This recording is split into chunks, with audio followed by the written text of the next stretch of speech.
Aborder le sujet ukrainien également. Bonjour Michel Onfray. Bonjour. Pour démarrer sur le libéralisme, la sédimentation de règles, de lois et de taxes également, motivante ou ayant pour objet de condamner, n'a jamais été aussi considérable, particulièrement sur le sol européen.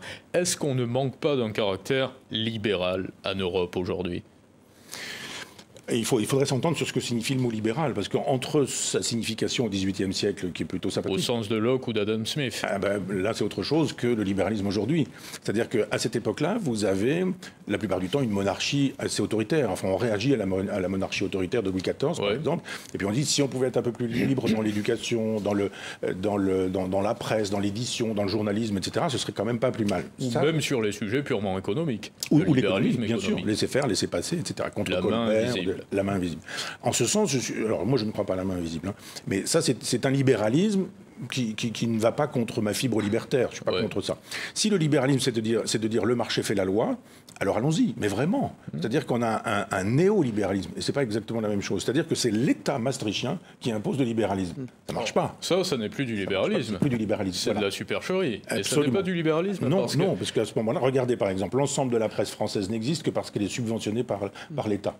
Vous supprimez les subventions, plus de libé. Beaucoup de temps entier de l'économie aussi. Oui, bien sûr. Beaucoup de d'économie. On parlait des agriculteurs, et on pourrait multiplier les exemples. Oui, à partir du moment où une activité, où des libéraux se font subventionner par l'État, il y a un moment où on dit, soit vous êtes des libéraux à ce moment-là, refusez les subventions d'État. Et c'est l'économie de marché qui régit le marché, mais ça n'est pas l'État ou les subventions de l'État. Je pense à Hubert Védrine qui m'avait dit à la sortie d'un entretien il y a quelques années, un an environ, que les mouvements altermondialistes avaient été accaparés, pour ainsi dire, mais pas au sens négatif, par la gauche, et qu'aujourd'hui nous voyons des mouvements altermondialistes de droite. C'est un sentiment que vous avez, ça? Est-ce qu'il y a un mouvement de droite aujourd'hui qui peut être caractérisé, mais qui est opposé au néolibéralisme? C'est compliqué droite-gauche aujourd'hui. C'est-à-dire que moi je pense que et la droite et la gauche sont fractionnés par des souverainistes et des gens qui ne le sont pas.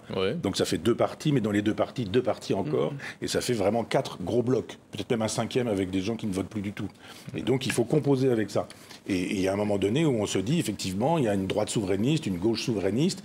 C'est un peu le problème que nous avons à Front Populaire. Mais est-ce que vous êtes toujours un homme de gauche? Moi, je le pense. C'est-à-dire que si vous dites je ne suis pas socialiste comme Hollande l'était, je ne suis pas communiste comme Fabien Roussel, je ne suis pas de gauche comme Jean-Luc Mélenchon, on dit si vous n'êtes pas de ces gauches-là, c'est que vous n'êtes pas de gauche. Si vous n'êtes pas de gauche, c'est que vous êtes de droite. Si vous êtes de droite, c'est que vous êtes d'extrême droite. Je dis mais la gauche proudhonienne, elle existe. Et elle est invisible. La gauche proudhonienne, c'est la gauche socialiste, pour ainsi dire. Non. C'est une gauche justement de l'invisibilité des territoires. Une gauche qu'on voit on va dire des régions ce matin, exceptionnellement. Je veux bien.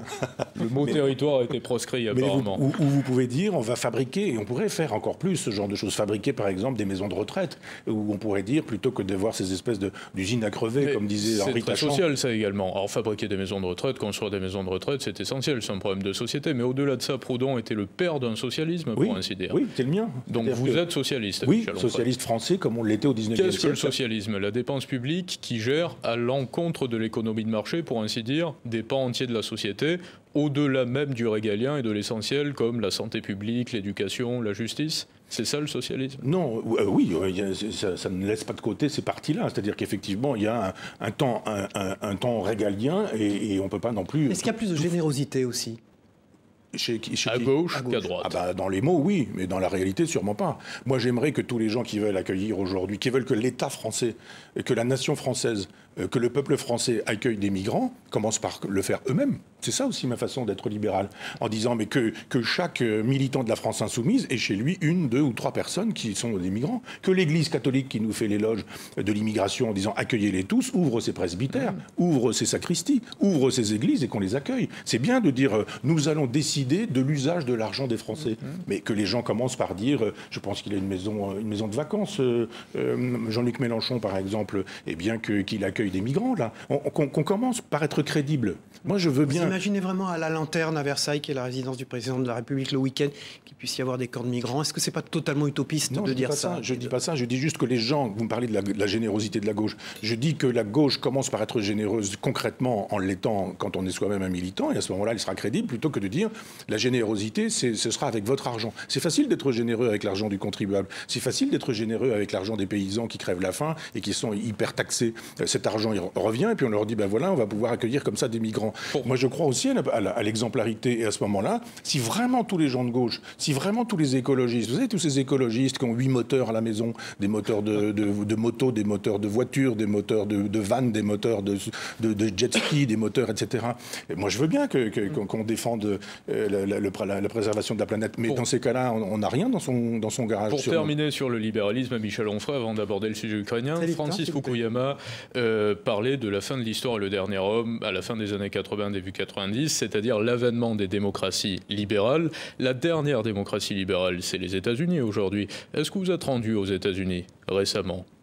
Je ne pense pas que ce soit la dernière grande démocratie libérale. Ça ne fonctionne pas vraiment comme ça. Le business, au sens prosaïque du terme, fonctionne beaucoup mieux qu'en Europe ou dans d'autres parties, comme la Chine également émergente. Alors les États-Unis, moi je suis allé plusieurs fois dans plusieurs endroits, et c'est vrai que côte est, côte ouest, c'est pas la même chose. Ouais. Le Texas, c'est pas la même chose que c'est le poumon économique des États-Unis, 11% du PIB américain. Le Texas. Oui. Non, mais je veux dire, la mentalité, la façon d'être, on se le disait tout à l'heure, sur la question de la peine de mort, sur la question de l'avortement, c'est très explosé. C'est pas un État, vraiment, à proprement parler. C'est un État fédéral. Donc, c'est difficile de dire les États-Unis, parce que c'est beaucoup plus compliqué que ça. Il y a des endroits aux États-Unis où moi, j'apprécie de me trouver, puis d'autres pas. Vous avez intérêt plutôt à être riche, bien portant, jeune, etc., quand vous habitez New York. Un État libéral, naturellement. On a une minute. Le sujet ukrainien, donc sur le sujet ukrainien, et on va s'adresser aux souverainistes que vous êtes. Emmanuel Macron parlait récemment de l'envoi de troupes qui ne l'exclut pas en Ukraine. Qu'est-ce que vous en pensez? Quel est votre point de vue à ce propos? Ça confirme la une du point, c'est-à-dire que ce personnage décide tout seul des guerres que la France pourrait mener. Bon, ça, ceci dit, vous allez me dire, il a l'exemple de Mitterrand, il a l'exemple des autres, il a l'exemple de tous les chefs d'État, de Sarkozy en Libye, de Hollande au Mali, où on décide d'un seul coup d'envoyer les troupes en disant on va se trouver là-bas. Alors évidemment, c'est toujours pour les droits de l'homme, donc c'est toujours pour de bonnes raisons. Or, ce sont de mauvaises raisons. Le souverainiste que je suis estime qu'il y a des guerres un peu partout sur la planète, je ne sais pas combien, peut-être une centaine. Et ce qui m'intéresse, moi, c'est la France. Est-ce que c'est bon pour la France ou est-ce que c'est mauvais pour la France? Moi, je crois que c'est mauvais pour la France de faire des guerres qui ne sont pas les siennes. Mais c'est une guerre coloniale, impérialiste, entre l'impérialisme russe et l'impérialisme américain. Je pense que le général de Gaulle aurait dit ni l'un ni l'autre. La une de Géostratégie Magazine. Alors, un hors-série qui sort cette semaine sur la corruption, et particulièrement la corruption des généraux en Algérie, la corruption également aux Émirats Arabes Unis, en Libye, et en une, Youssef Badja, entrepreneur, qui a été victime de la corruption des généraux, qui maîtrise naturellement beaucoup de marchés, notamment dans l'import-export.